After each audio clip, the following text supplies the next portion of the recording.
నమస్తే, welcome to our channel. నేను సౌజన్య. పులి వస్తుంది అన్నారు. పులి రానే వచ్చింది, కానీ వచ్చి ఏమీ అనకుండా చాలా సైలెంట్గా వెళ్ళిపోయింది. సో ఇలా సైలెంట్గా వెళ్ళిపోవడం ఎవరు జీర్ణించుకోలేకపోతున్నారు. సో ఇందుకు ఎవరా పులి అంటున్నారో అందరికీ తెలిసిందే కదా, కేసీఆర్ గారు వచ్చి ప్రమాణ స్వీకారం చేసి మళ్ళీ చాలా సైలెంట్గా వెళ్ళిపోయారు. సో అలా సైలెంట్గా వెళ్ళిపోయిన దాని మీద కూడా చాలా విమర్శలు వస్తూ ఉన్నాయి.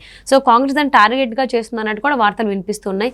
ఇది ఎంతవరకు వాస్తవం? ఒకవేళ అలా ట్రై చేసినట్టయితే కాంగ్రెస్ టార్గెట్ చేయడానికి అసలు అది సాధ్యమవుతుందా కాంగ్రెస్ వాళ్ళకి?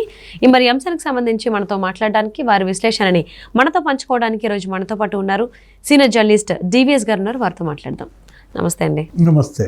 కేటీఆర్ గారు చాలాసార్లు అన్నారు పులి వస్తోంది, పులి రాబోతోంది అని. పులి రానే వచ్చింది, కానీ పులి వచ్చిందా అనే డౌట్ క్రియేట్ అవుతుంది. అంటే వచ్చి సైలెంట్గా వెళ్ళిపోవడం అనేది, అంటే కేసీఆర్ గారు వచ్చి ప్రమాణ స్వీకారం చేసి అసలు ఏమీ మాట్లాడకుండా, ఏమైనా ఓడిపోయిన తర్వాత ఇప్పటి వరకు ఆయన మాట్లాడలేదు. ప్రమాణ స్వీకారానికి వచ్చి కూడా ఆయన మళ్ళీ ఏం మాట్లాడకుండా చాలా సైలెంట్ ఉన్నారు. సో దీన్ని ఆయన సైలెంట్గా ఉండడం కూడా చాలా మంది జీర్ణించుకోలేకపోతున్నారు. ఎందుకేం మాట్లాడలేదు అని చాలా విమర్శలు కూడా వెల్లువెత్తుతూ ఉన్నాయి. సో ఏం జరిగి ఉండొచ్చు అంటారు ఆయన అంత సైలెంట్గా ఉండడానికి, మౌనం వహించడానికి? అంటే పులి బయటకు వచ్చిన సంచలనమే, పులి సైలెంట్గా ఉన్న సంచలనమే. అవును, భయమా?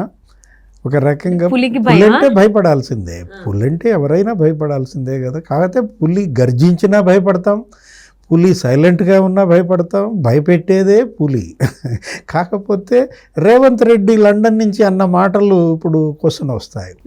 ఏంటి, పులి కనుక బయటకు వస్తే చెట్టుకి ఎలాడదీస్తా, లేకపోతే బోన్లో పెడతా, తలకిందులుగా ఎలాడదీస్తా ఏదో అన్నట్టున్నాడు.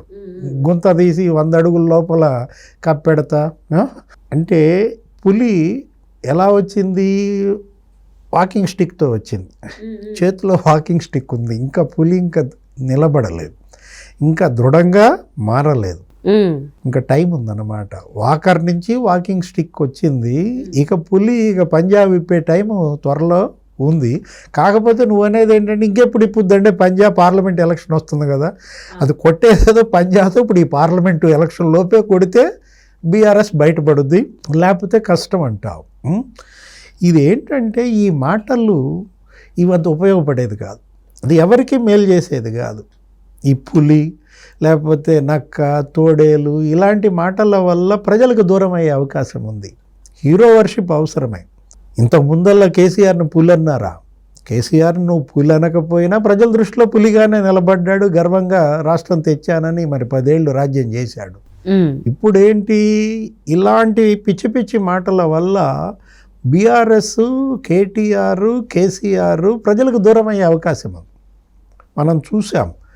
3 అడుగులు లేనాడు బీఆర్ఎస్ని 100 అడుగుల లోతున కప్పెడతాడంట అని కూడా అన్నాడు కేటీఆర్. అంటే రేవంత్ను ఉద్దేశించి 3 అడుగులు లేనాడంటే మరి వెంటనే ప్రజలు ఏమంటారు? నువ్వెంత అని అంటారు. నువ్వు అంతే కదా దగ్గర ఉండేది. లేదు మీ చెల్లెంత, మీ తల్లి ఎంత అని వాళ్ళు కూడా చిన్నగానే ఉంటారు. అంటే బాడీ షేమ్ చేయకూడదు.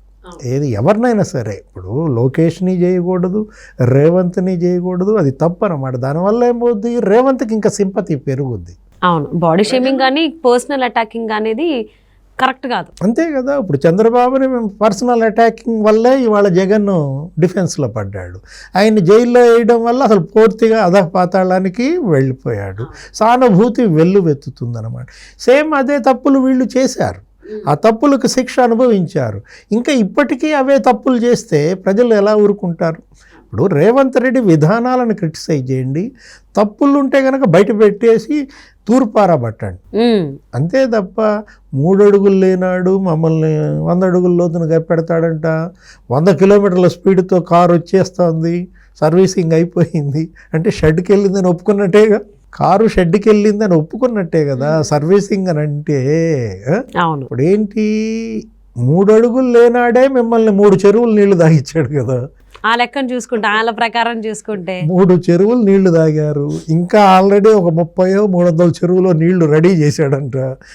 అండ్ దట్టు చాలా సంవత్సరాలు, దశాబ్దాల నుంచి, శతాబ్దాల నుంచి అవుతున్న ఎన్నికలు కూడా ఇక్కడ పార్టీల పరంగా కాకుండా మనుషుల పరంగా జరిగింది. 2023 తెలంగాణ ఎన్నికలు చూసుకుంటే రేవంత్ రెడ్డి ఇమేజ్ వీళ్ళే పెంచారమ్మా. ఏది ఇప్పుడు వీళ్ళ విమర్శల వల్ల రవ్వంత రెడ్డి అని, లేకపోతే దొంగని, పట్టుకున్నాడని, ఆ ఓటుకు నోటని, ఇలాంటి వాటి వల్ల రేవంత్ హీరో అయిపోయాడు ప్రజల్లో. అసలు వీళ్ళ మానాన్ని వీళ్ళుండి వీళ్ళ స్కీములు వీళ్ళు ప్రచారం చేసుకుని వీళ్ళు కట్టినటువంటి బిల్డింగ్లు వీళ్ళు చూపించుకుని మేము ఇంత అభివృద్ధి చేసాం, ఇన్ని ఉద్యోగాలు చెప్పుకున్నాం, దాని మీద ఎల్లుంటే వీళ్ళ గుడ్ విల్ పెరిగేది. 10 ఏళ్ళు ఇచ్చారు కదా అవకాశం, అయినా తెలుసుకోకపోతే ఎలా? ఇప్పుడు కొత్త ప్రభుత్వం రేవంత్ రెడ్డి ముఖ్యమంత్రి 3 నెలలు కాల, అప్పుడే నువ్వు ఇన్ని విమర్శలు, ఒకే అసెంబ్లీ సమావేశం జరిగింది, ఇంతలోకే ఇంత బుడ్డర్ ఖాన్ అనాలా? ఎవరు బుడ్డర్ ఖాన్? బుడ్డర్ ఖాన్ బీఆర్ఎస్ని బుడ్డర్ ఖాన్ చేశాడు కదా. బీఆర్ఎస్ని అసలు ఓటమనేది తెలియని కేసీఆరే ఓడిపోయే పరిస్థితి వచ్చిందే. అక్కడ కామారెడ్డిలో, గజ్వేల్లో ఎటోగొట్ట బయటపడ్డాడు, నిన్నొచ్చి ప్రమాణ స్వీకారం చేశాడు. నువ్వేమన్నావు? పూలు వచ్చిందంటే గంభీరంగా, మళ్ళీ గంభీరంగా వెళ్ళిపోయింది. అంటే మినిమం ఎక్స్పెక్ట్ చేస్తాం కదా పులి అంటే ఇప్పుడు తీరా వచ్చిన తర్వాత అది అడవి నుంచి వచ్చిన పూల లేకపోతే జూ నుంచి వచ్చిన పూల అని చాలా మంది కూడా ఆలోచిస్తున్నారు, వాళ్ళ అభిప్రాయం బయటికి చెప్తున్నారు. జూ కాదు, నంది హిల్స్ నుంచి వచ్చింది. అక్కడికి వెళ్ళిన తర్వాత అక్కడ మళ్ళీ ఎమ్మెల్యేలతో మీటింగ్ పెట్టారు. ఏది ప్రమాణ స్వీకారం చేసిన కేసీఆర్ ఇంటికి వెళ్ళి అక్కడ బీఆర్ఎస్ ఎమ్మెల్యేలతో కూర్చొని మనం చేయాల్సిన దిశానిర్దేశం కూడా చేశాడు. ప్రజల్లోనే ఉండాలి, ప్రజలకు దూరం కాకూడదు, మీరు ప్రజలతోనే తిరగాలి, మనమేమీ అధైర్యపడాల్సిందేమీ లేదు, ఎట్టి పరిస్థితుల్లో రాబోయే కాలం మనదే అనేటటువంటి విశ్వాసం పెంచే ప్రయత్నం చేశాడు. కాకపోతే ఆయన కరెక్ట్గా మాట్లాడాడు, ఏది విమర్శలేమీ లేకుండా నిర్మాణాత్మకంగా సరైన దిశానిర్దేశం ఎమ్మెల్యేలకు చేసినట్టుగా మనం చూసాం. Nandi hills meeting. KTR, Harish Rao ఏం చేస్తున్నారు? ఉద్రిక్తంగా మాట్లాడుతున్నారు. ఈ పిచ్చి పిచ్చి మాటలు, ఈ వ్యక్తిత్వ హననాలు, ఈ తిట్లు, ఈ బుడ్డర్ ఖాను, ఈ 3 అడుగులు, దీనివల్ల ఏమవుతుంది? నిజంగానే బీఆర్ఎస్ 3 అడుగుల కిందకి వెళ్ళిపోతుంది. అది తెలుసుకోవాలి. ముందు వాళ్ళకి రేపు పార్లమెంటు ఎన్నికల గండం ఉందమ్మా. 17 లోక్సభ స్థానాల్లో మొన్న అసెంబ్లీ పరంగా కనుక చూసినట్లయితే వాళ్ళకి ఒక 7 సీట్లలోనో ఏమో ఉంది. ఈ 39 గెలిచారు కదా, 7 పార్లమెంట్ సీట్లలో కొంచెం పట్టు ఉంది. 9 సీట్లలో కాంగ్రెస్ ఘన విజయం సాధించినట్టు కనపడుతోంది. 1 మజ్లిస్. ఇప్పుడు ఆ 7 ముందు దక్కించుకోవాలి. మొన్న అసెంబ్లీ ఎన్నికల్లో మీకు ఏ 7 పార్లమెంట్ నియోజకవర్గాల్లో అయితే ఆధిక్యత వచ్చిందో ముందు అక్కడ గెలవండి. రేవంత్ రెడ్డి ఏం చేస్తున్నాడు? ఆ 7 మీదే దృష్టి పెట్టాడు. ఏది అసలు ఆ 7లో ముందు వీళ్ళని ఓడించాలి, ఈ 9 ఎక్కడికి పోవు అంటూ ఇవాళ ఎక్కడికి వెళ్ళాడు? ఆదిలాబాద్ పోయాడు. అంటే ట్రైబల్ మీద పడ్డాడు. ఎస్టీ గిరిజనుల్లో కొంచెం బీజేపీ బాగా, మన ద్రౌపది ముర్ము గారి ప్రభావము, మొత్తానికి ట్రైబల్ వరకు బీజేపీ ఓట్లు పెరిగాయి. ఎస్టీలలో 4 సీట్లు వీళ్ళు గెలిచిన 8లో ఆదిలాబాదే, ఏది బీజేపీ. కాబట్టి ఇతను ముందు అక్కడ దృష్టి పెట్టాడు. ఇప్పుడు అక్కడ నాగోబా జాతర దీనికి వెళ్ళి రేపు ట్రైబల్ ఓట్ల మీదే అతను కాన్సన్ట్రేట్ చేయబోతున్నాడు. ఈ 100 రోజుల్లో వాళ్ళకి కావాల్సిన స్కీములు ఇవన్నీ కూడా ఇస్తాడు. ఇప్పుడు గ్యారంటీలు 6 ఉన్నాయి కదా, 6 గ్యారంటీల్లో ఇప్పటికే 4 గ్యారంటీలో ఏమో చేసేస్తున్నాడు. నీకు ఇవాళ పరిస్థితి అమ్ముడు, బీఆర్ఎస్ వాళ్ళ ఇంటో పెళ్ళాలు కూడా ఓట్లేసే పరిస్థితి లేదు. ఎందుకంటే మనం అలా ఎందుకంటున్నామంటే దానిలో విమర్శ కాదు, వాళ్ళు కూడా ఏంటి ఫ్రీ బస్సు వచ్చేసింది. అర్థమైందా? మహిళల ఫ్రీ బస్సు రేపు పార్లమెంట్ ఎలక్షన్ని డిసైడ్ చేయబోతోంది. సో అంటే ఈ పార్లమెంటు రిజల్ట్స్ని బట్టి లోక్సభ ఎన్నికలు కూడా ఉండొచ్చు రిజల్ట్ దానికి అనుకూలంగానే అని ఒక చిన్న అనుకోవచ్చు. పార్లమెంట్ అంటే లోక్సభే కదా. ఇప్పుడు లోక్సభ ఎన్నికల్లోనే నీకు మహిళల ఓట్ బ్యాంక్ కంప్లీట్ రేవంత్ వైపు వెళ్ళిపోతుంది, కాంగ్రెస్ వైపు వెళ్ళిపోతుంది. ఏది 1500 ఎంతో ఇస్తానన్నాడు, 2500 నెలకి, 2500 ఒక్కొక్క ఆడబిడ్డకి. నెక్స్ట్ ఇప్పుడు ఆల్రెడీ వీళ్ళు ఎంజాయ్ చేస్తున్నారు ఫ్రీ బస్ని. ఇది పార్లమెంట్ ఎన్నికల వరకు కంటిన్యూ అవుద్ది కదా. ఎవరైతే మహిళ ఉచిత ఆర్టీసీ బస్సు ప్రయాణం లాభం పొందిందో ఆ మహిళ ఎవరికి ఓటేస్తుంది?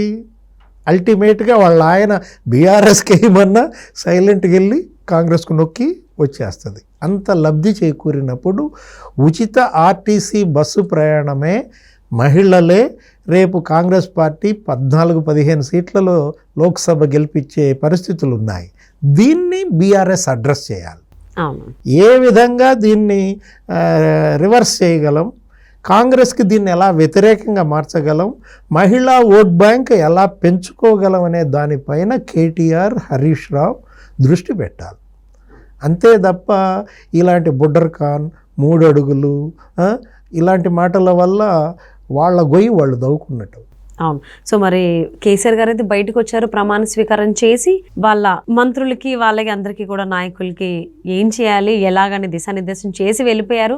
సో సైలెంట్గా ఉన్నారు అని అంటే దాని వెనకాల చాలా పెద్ద వ్యూహం ఉంది అన్నట్టుగా వాళ్ళు టార్గెట్ పరంగా వెళ్తున్నారేమో అన్నటువంటి ఆలోచన అందరికీ వస్తుంది. సో చూద్దామండి ఎలాంటి వ్యూహాలతో కేసీఆర్ గారు ముందుకు రాబోతున్నారు, దాన్ని రేవంత్ రెడ్డి గారు ఎలా ఢీకొంటారు అని. And thank you so much for spending your valuable time with us, DVS గారు.